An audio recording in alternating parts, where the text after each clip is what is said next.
I was thinking today about forgiveness and boundaries. Sermon at church yesterday was a lot about forgiveness, and I always go into how do you continue a relationship with somebody when you've forgiven them, but you don't fully trust them again. Because sometimes the way you move forward in a relationship looks like you are being resentful. Or at least the person who you have forgiven, but you're moving forward with firm boundaries, that they can be like, you're being resentful, or you're only thinking about the past, or you're not forgiving. And the first thing to remember with forgiveness is solely about yourself and not about the other person. It's essentially thinking of yourself and another person, and you're both holding a string that meets in the middle. And when that person violates your trust and requires forgiveness, you are willing to put that string back up. However, that string is not going to automatically attach to their string until they've earned the position in your life to reattach. So if they're bringing that string back up to reattach, but they haven't done anything in the conditions that make them a safe person, you don't have to reattach that string to them. It's not saying that you haven't forgiven them. It's saying that past behavior is the best predictor of future behavior, and if behavior hasn't changed,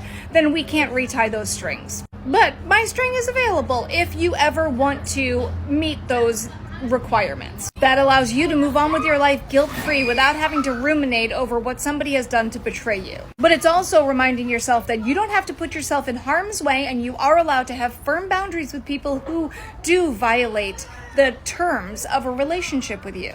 Now let's remember what boundaries actually are. You have sidewalk people, front yard people, in the house people, and in the closet people. The conversations that you would have in each of these places let you know exactly where that person lies and the amount that you can expose of yourself. You are still authentically yourself in all of these places. However, you're going to have a vastly different conversation with someone that you pass on a sidewalk than you would with somebody who's sitting in your closet while you're unpacking something. So let's say that a front yard person has violated the trust with you and you have to forgive them. Because remember, forgiveness is not about the other person. Forgiveness is letting go of the resentment that you have, that you're carrying. But that person is now bumped to a sidewalk person because everybody is a sidewalk person if they're not anything else, including no contact people. Because you can be cordial and no contact. No contact doesn't have to mean silent. No contact can mean that you are not allowed anywhere in my personal space or domain. However, if you're bleeding on a sidewalk, I'll call 911. And if you can't find yourself to find that grace for a person,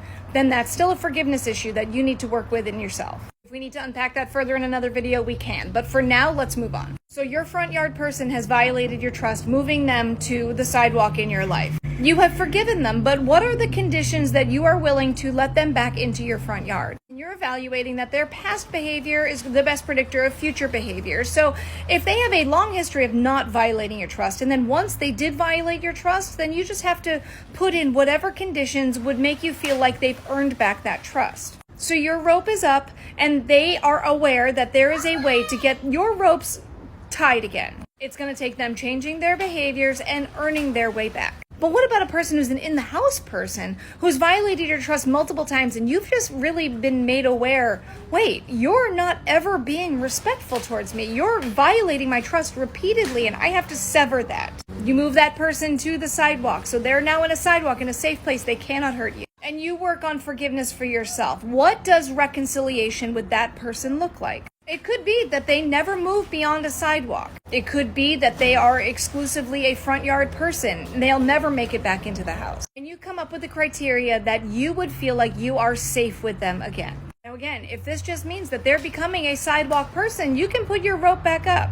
Because if you have forgiven them, and there's no way for them to rekindle it, so you don't have to carry the baggage of unforgiveness or harboring resentment. You can process all of that out, and either with yourself or with a licensed mental health professional, you can find somewhere to be able to work out what forgiveness looks like where you don't hold resentment, because holding onto that resentment only poisons you. Unforgiveness is very much like drinking poison and expecting the other person to die. Now, if you have decided that that person is a sidewalk person forever, they're never going to be able to come beyond a sidewalk. That's a boundary that you have set, and there's nothing more they can earn. That's actually taking your rope and their rope and retying it. It's not the original tie that rope had, because that boundary was crossed. Those terms were violated and new terms were put in place. Depending on the relationship you have with this person, you can have that discussion or not have that discussion. I have several people who have become sidewalk people, and I haven't brought up, hey, you're a sidewalk person. However, when they ask me questions, I don't answer anything beyond what a sidewalk question would be. If they push, it's as simple as saying, that's not really something I wish to discuss, and move on.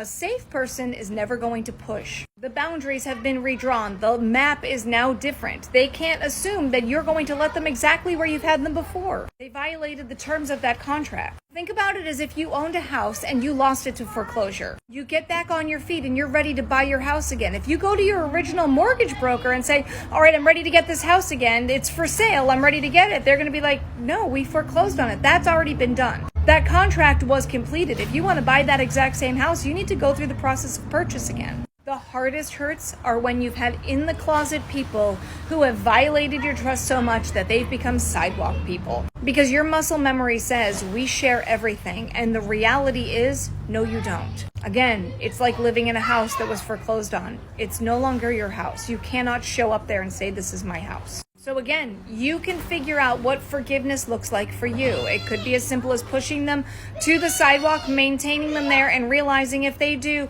a specific set of things and they are willing to do the work and be able to get back to that access with you, then you can hold that rope up because you've forgiven them. You see them doing the work diligently to be able to rekindle that relationship. And if they do that work, and they slowly go from sidewalk people to front yard people to in the house people and eventually getting back to in the closet people. A person who has violated your trust, has broken the terms of a contract, is willing to do the work to be able to build back that relationship, has to understand that it's a process. It's not just automatically going back to where they were. And don't just swoop somebody right back to that different place. A healthy person will acknowledge that they need to go through all of the steps to be able to get back to a place where you find a new normal with similar boundaries. Now that we've talked about it with you, what about if it's you that violated somebody else's trust? Then you need to stop and you need to listen and you need to understand where you did the damage and where you caused the hurt. You need to own your part of it. It doesn't matter what their part was. You can't own their part. You can only own your part. It doesn't matter how much 50-50 was, because the only part you can own is your 50%. And that's what you can work on. And if you wish for that relationship to be restored, you can say, what can I do in order to get access to you again like I had it before? Whatever those conditions are, it's not your right to tell them those conditions are wrong. It's also not your right to tell them that those conditions have been met. It's only up to them to know whether they're going to accept those conditions. If they feel that it's being met, it's not whether or not you feel like you've done enough of a job. It's when they feel like that you are now a safe person. So much about boundaries and relationship is ownership, owning your portion of it. Our gut reaction is defense. We want to defend, but in reality, that's never going to retie that string. It doesn't matter why you did the wrong thing or why they did the wrong thing. What matters is that the relationship was severed. What matters is that you need to show forgiveness, they need to show forgiveness. What matters is getting your heart right enough to get that string back up so that it's at least open, available, and accessible. And conditional, that you know what those conditions are in order to rekindle that. And a lot of that comes through processing what forgiveness looks like and then openly communicating what that would look like on the other end. Now, if you're struggling to figure out what conditions you should give to somebody else, I want you to think of a tree.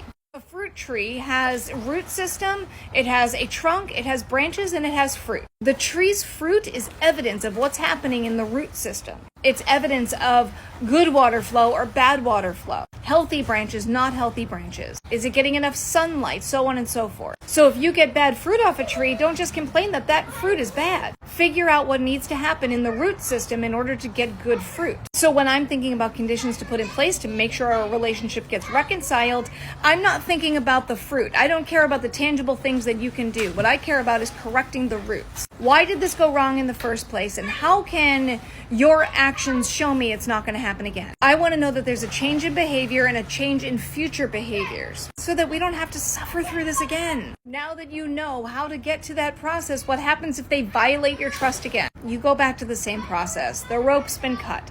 You have to work out how you're going to hold the rope up again through forgiveness. You need to figure out what the terms are in order to be able to get back to a relationship. And you need to hold firm with your boundaries. You can forgive without going back to that original relationship. Just because it doesn't look like it once did doesn't mean it's not forgiveness. It just means that the relationship dynamic has changed. And if that person's not okay with that, that means there's still a problem in their roots. So keep them a sidewalk person. The only person who can say whether you're forgiving or not is yourself, not someone's judgment of your forgiveness.